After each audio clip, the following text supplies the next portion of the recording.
L'inspection générale des finances a publié son rapport sur les contrats signés entre la RDC et un groupement des entreprises chinoises. L'IGF a révélé plusieurs cas de déséquilibre dans cette entente qualifiée de contrat du siècle.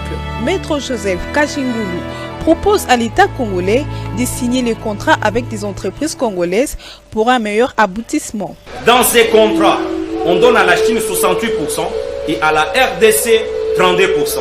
Et dans les 32%, on devrait construire les infrastructures. Je vous donne l'exemple. On prend la route, les tronçons qui partiraient de Kohidro jusqu'au Pongabi. On vous dit que ça coûtait 32 millions. Et pourtant, c'est moins de 6 km. Ça devrait coûter juste 6 millions. Vous prenez la route que nous appelons tourisme. C'est 6 km. Ça coûtait 19 millions. À l'endroit de coûter 6 millions. C'est une escroquerie du siècle. C'est que nous lançons l'appel, qu'il y ait la révisitation d'une manière rapide de ces contrats chinois. Et puis, les contrats avec la Chine mettent la RDC en difficulté. C'est ainsi que vous verrez, il y a les Occidentaux qui soutiennent le Rwanda, qui nous attaquent à travers les M23. Pourquoi? Parce que le régime de Kabila a pris la RDC de ses partenaires traditionnels, cela veut dire les Américains, les Britanniques, le Belge et les Français, pour nous amener du côté chinois. Et nous connaissons tous les magouilles qui accompagnent les traités avec la Chine. Ce que nous demandons au président de la République, l'exemple tapant, c'est la société Rock Congo. Rock Congo, c'est une société à la tête duquel vous trouvez un Congolais. Pourquoi un Congolais? Ils se sont convenus avec ses collègues associés, parmi lesquels M. Denis et les autres. Parce qu'au sein du Rock Congo, il y a les Belges, il y a les Britanniques, il y a les Anglais, il y a les Néerlandais. Ils se sont dit, on confie la responsabilité de la direction générale à M. Ben Carlos Kabongo Yanda, qui est le DG. Pourquoi? Avec les instructions claires, M.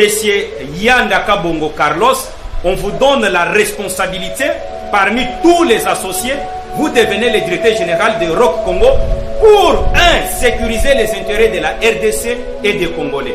Vous verrez que dans la SICOMIN, les contrats avec la Chine, même les traitements salariales, il est très mauvais vis-à-vis des Congolais. C'est ainsi que nous demandons au président de la République, il est temps d'approcher la société Rock Congo qui est dans plusieurs branches, dans les mines, dans l'exploitation forestière.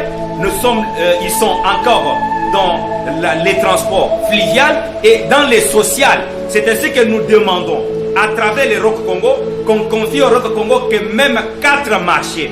Le Rock Congo a la possibilité de financer elle-même 25 à 40% de tout contrat qui lui sera confié pour l'intérêt de la nation. Et nous demandons au président de la République et toutes les autorités qui nous suivent d'approcher les responsables de la société Rock Congo et échanger avec eux pour le désenclavement de l'espace Grand Kassai, espace Grand Bandundu, espace Grand Oriental, disons Équateur, qu'on donne à la société Rock Congo ses avantages et vous verrez. Et nous insistons que tous les contrats avec la Sinon Congo doivent être revisés. Les contrats avec la Chine n'est pas au bénéfice de la RDC. On doit reviser et on doit saisir la justice. Tout criminel économique doit répondre de ses actes. C'est impossible de détruire un pays et se construire une bonne santé financière. Alors les dignitaires de l'ancien régime, vous aviez suivi vous-même M. Moïse Kanga, ce qu'il a dit hier sur un média. C'est une honte pour un coordonnateur qui n'a aucune maîtrise ni des chiffres ni des données.